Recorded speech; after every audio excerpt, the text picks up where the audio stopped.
नमस्कार दोस्तों, एजुकेशनल गुरु YouTube channel पर आप सभी का एक बार फिर से स्वागत है।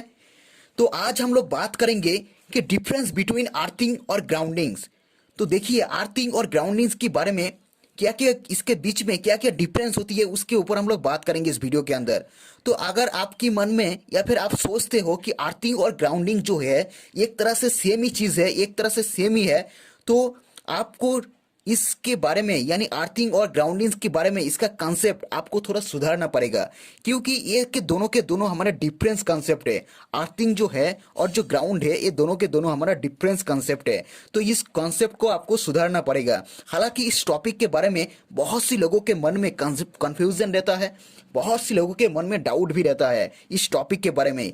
किसी किसी को लगता है कि अर्थिंग और ग्राउंडिंग जो है एक तरह से सेम ही है, किसी किसी को लगता है अर्थिंग और ग्राउंडिंग डिफरेंस है।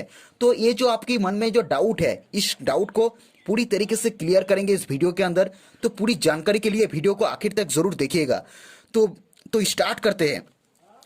तो ऐसे तो हम सब ने जानते हैं कि जमीन जो है, यानी जमीन को हम अर्थ कहते हैं, जमीन को हम लोग ग्राउंड भी कहते हैं। बट इलेक्ट्रिकल सिस्टम में कौन सी चीज को आप जमीन के कहेंगे, यानी कौन सी चीज को जमीन के साथ कनेक्ट कर रही है, इस पे डिपेंड करेगा कि हमारा सिस्टम में अर्थिंग हुई है या फिर हमारे सिस्टम के अंदर ग्राउंड हुई है।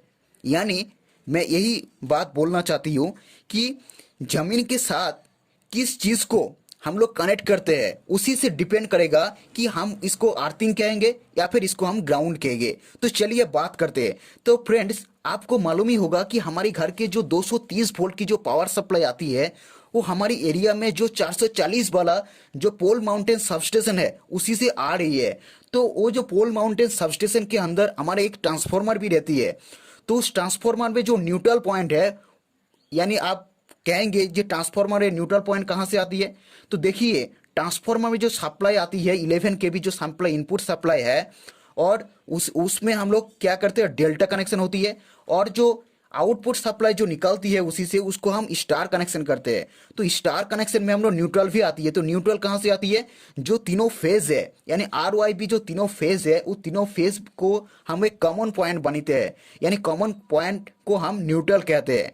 यानी तीनों फेज से एक कॉमन वायर लेके उसको हम न्यूट्रल वायर बनाता है। तो ट्रांसफार्मर की जो न्यूट्रल पॉइंट है उसी से एक वायर निकलती है जो कि हमारे जमीन के अंदर जाती है। तो उसी को हम लोग कहते हैं ग्राउंडिंग। यानी ट्रांसफार्मर में जो हम लोग ग्राउंड करते हैं, तो किसी किसी को लगता है वो अर्थिंग है, लेकिन वो अर्थिंग बिल्कुल भी नहीं है। वो हमारा एक तरह से ग्राउंड कहा जाता है उसको, क्योंकि ग्राउंड और अर्थिंग में मेन जो डिफरेंस है उसके बारे में बात करेंगे। तो और जो अर्थिंग किसको कहेंगे? अर्थिंग वो होती है कि हमारे घर के एक वायर निकलती है और उसको जमीन के साथ कनेक्ट किया जाता है। हमारी सभी घर के, यानी हमारे कंज्यूमर का जो घर होती है उस सभी घर के एक वायर लेके उसको जमीन के साथ कनेक्ट किया जाता है, उसको ही हम अर्थिंग कहते हैं। तो बेसिकली मेन डिफरेंस जो होती है यही होती है अर्थिंग्स और ग्राउंड की। यानी अर्थिंग जो है और जो ग्राउंड है, ग्राउंड मीन्स हमारे ट्रांसफार्मर के न्यूट्रल को हम ग्राउंड जमीन के साथ कनेक्ट करते हैं, उसको हम ग्राउंड कहते हैं। और हमारे घर के जो एक वायर लेके जिसको हम जमीन के साथ कनेक्ट करते हैं उसको हम कहते हैं अर्थिंग। तो दूसरा डिफरेंस के बारे में बात करते हैं दोस्तों। तो ग्राउंड जो है उसको किया जाता है ट्रांसफार्मर की प्रोटेक्शन के लिए। ग्राउंडिंग को हम इसलिए इस्तेमाल करते हैं कि ट्रांसफार्मर जो न्यूट्रल को ग्राउंड इसीलिए किया जाती है ट्रांसफार्मर की प्रोटेक्शन के लिए। उसको हम लोग ह्यूमन प्रोटेक्शन के लिए ही नहीं, सिर्फ इक्विपमेंट प्रोटेक्शन के लिए, सिर्फ डिवाइस प्रोटेक्शन के लिए हम लोग ग्राउंडिंग को इस्तेमाल करते हैं। यानी ट्रांसफार्मर में जो ग्राउंडिंग किया जाता है सिर्फ ट्रांसफार्मर को प्रोटेक्शन के लिए, सिर्फ ट्रांसफार्मर को सेफ्टी प्रोवाइड करने के लिए की जाती है। वहां पर आपको ह्यूमन प्रोटेक्शन के लिए नहीं किया जाता है।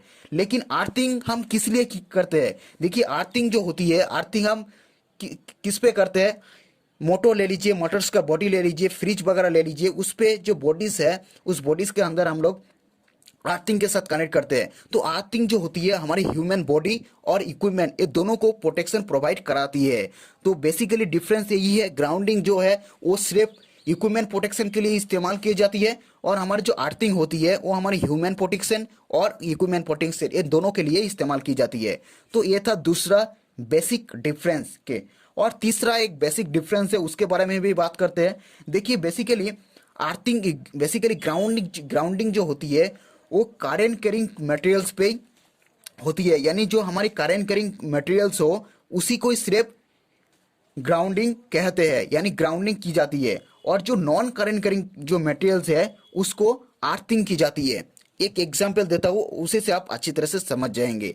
देखिए, जो ग्राउंडिंग किसको करते हैं, ट्रांसफार्मर के न्यूट्रल को करते हैं, यानी ट्रांसफार्मर के जो न्यूट्रल है वो हमारी करंट करिंग मटेरियल्स है, करंट करिंग वायर्स है, तो उसको हम क्या कहते हैं, उसको हम ग्राउंडिंग करते हैं। लेकिन जो हमारी मोटर्स की बॉडी है या फिर जो हमारी इक्विपमेंट्स की बॉडी रहता है, तो उसी से भी करंट फ्लो होती है। वहां पर करंट फ्लो नहीं होती, कब फ्लो होती है, जब हमारी फॉल्टी कंडीशन, जब हमारी लीकेज करंट फ्लो होती है, तब भी हमारे जो है वो ट्रांसफार्मर की मोटर्स की बॉडी ले लीजिए या फिर कोई भी फ्रिज वगैरह की बॉडी ले लीजिए, तो उसी से हम क्या कहते हैं, अर्थिंग कहते हैं। यानी नॉर्मल कंडीशन में इक्विपमेंट की जो बॉडी होती है उसमें तो करंट नहीं फ्लो होती है, तो वहीं पे हम उसको अर्थिंग की जाती है। तो बेसिकली यही डिफरेंस था, यानी अर्थिंग और न्यूट्रल जो है वो थोड़ा डिफरेंस है। अर्थिंग अर्थिंग और ग्राउंडिंग जो है वो थोड़ा डिफरेंस है, तो उसके बारे में मैंने आज के बात की। तो आई होप इस टॉपिक के बारे में आपको कुछ बेहतर जानकारी मिली होगी। तो इस वीडियो को लाइक कर, इस चैनल को सब्सक्राइब करें, पास से जो बेल आइकन है उसको भी प्रेस कर लेना, क्योंकि इस चैनल पर आपको इसी तरह से यूजफुल वीडियो आपको मिलते रहेगा। तो मिलते हैं नेक्स्ट वीडियो पर।